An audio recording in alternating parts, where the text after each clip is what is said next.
मंडळी, आपल्या लोकशाहीर अण्णाभाऊ साठे यांचा साहित्य रत्न होण्यापर्यंतचा प्रवास हा अतिशय खडतर होता.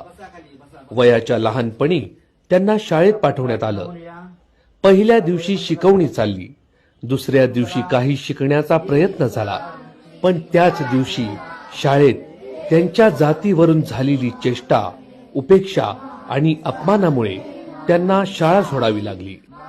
त्यामुळे ते फक्त 1.5 दिवस शाळेत गेले.